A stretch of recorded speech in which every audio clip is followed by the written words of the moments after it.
The Premier League, the corrupt Premier League, know they've messed up with the point deductions for Forest and Everton, and they are set to be scrapped. But yet another new scheme comes into play. Welcome to your latest Forest news.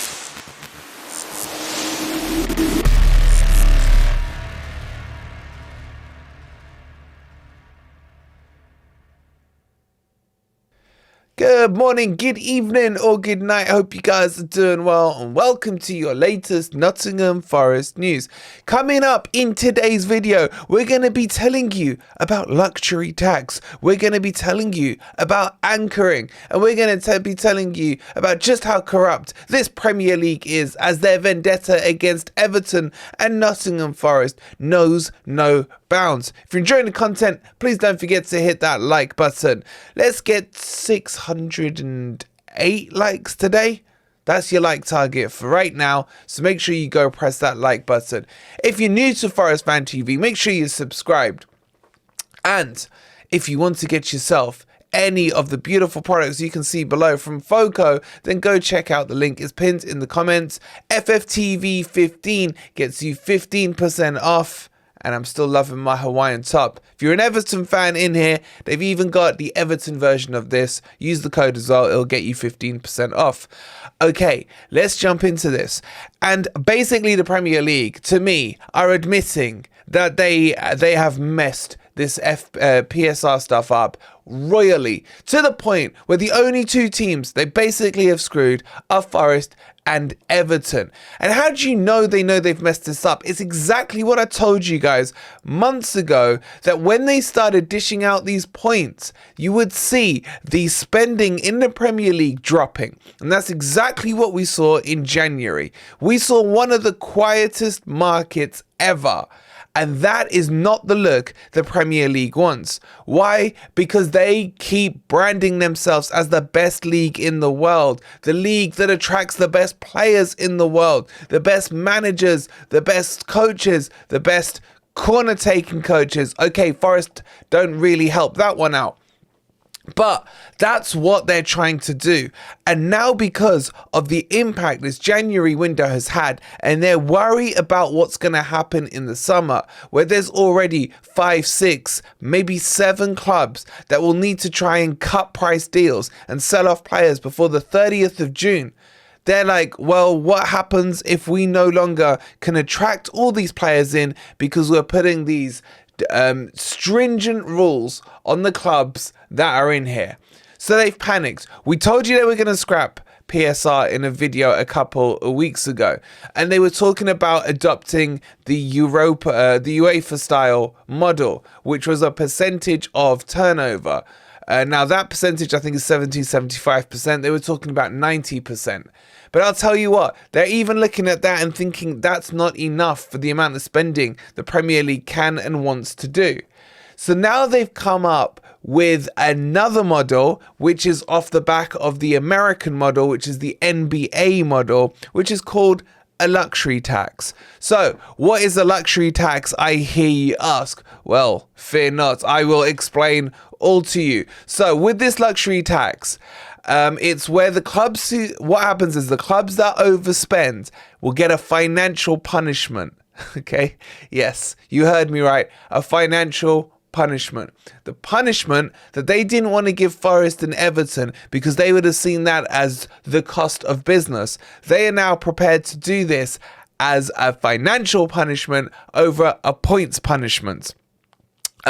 This would increase this punishment would increase the more cash they spent. So for example, if they came to an arbitrary figure of clubs can spend 200 or overspend by 200 million, a club goes and spends 300 million versus a club that spends over by 400 million, the penalty will probably exponentially increase.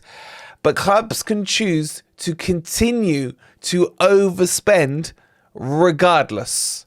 So if the Greek father wanted to shove 2 fingers up at the Premier League and be like, this summer I'm going to spend 500 million, they wouldn't care. They wouldn't care anymore. In essence, they're literally scrapping PSR. Now, What they're saying they would do with the money is the money would then be collected, and this could run into the tens of millions, if not hundreds of millions. Imagine this a few years down the line with inflation and everything. They would then redistribute this back within the Premier League to the clubs that complied with the rules. So your crappy Lutons, your broken Sheffield Sheffield United, they are the ones who would get some money back. It's almost like a bribery payment, a little pat on the back, a little slap on the butt saying, you know, well done, young man, and move on. Here's your pocket money. And that's all it would be pocket money. And then what would happen on top of that is any excess would go into the fund to kind of save the EFL clubs that were running into financial crisis and danger. So that's what they're planning to do. That's one of the options that they're looking to go with. Now, will this be a good solution? In a way, yes. And in a way, no. If this happens, then Newcastle win the league every year. They'll just have unlimited funds to spend. They'll break the rules. They'll take the penalties. For us as Forest, because we have a rich owner, it's a good thing for us as well. We can start. We wouldn't need to sell a Murillo. We wouldn't need to sell Morgan Gibbs-White. And we'd end up bringing an Mbappe in as well because we buy who we want. So for us, it would be good. But as a sustainable thing, maybe not so much. The clubs that this would kill would be your crappy Lutons, your crappy Sheffields, those clubs that have no money and have no prospect of getting money. And the point there is, so what? They never will under any kind of setup that you put there.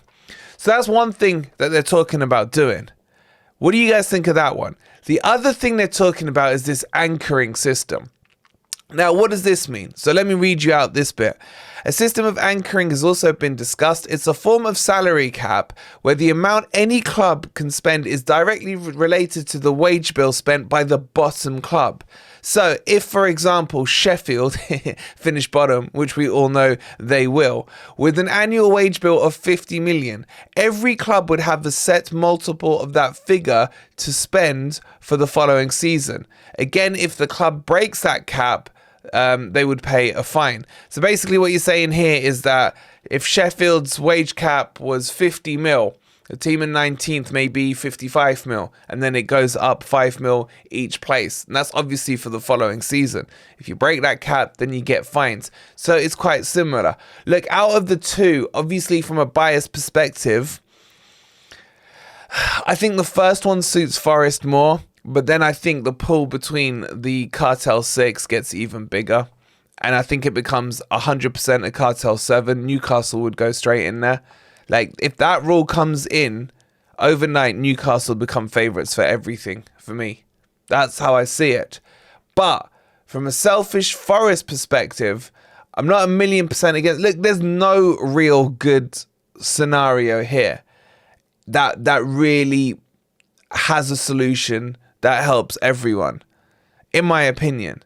But the whole cap on what Sheffield spent, maybe that makes a little more sense. Because if you get, say a crappy Luton comes up next year, or I don't know, let's say who's close to coming, maybe a Hull or something come up. And could you imagine if their salary was like 5 million? It would screw everyone over for the next year. I don't know. It's something I need to think about, but I'd like your guys' thoughts on it. Do you like either of these two systems? What do you think about the fact that this is basically an admission of fault from the Premier League that their current system doesn't work? Yet there is still no talks about scrapping the points they've given to Forest and Everton. It's a complete and utter joke. And where are the charges? 115 on Man City. Dates still have not been publicly announced. Corruption, corruption, corruption. If you've enjoyed the video, please don't forget to hit the like. We're looking for 608, I think it was. Like, subscribe if you are new. We've got obviously the Spurs preview coming up tomorrow because we're straight back into what's important, and that's the football on the pitch. We'll see you then. Come on, you Reds.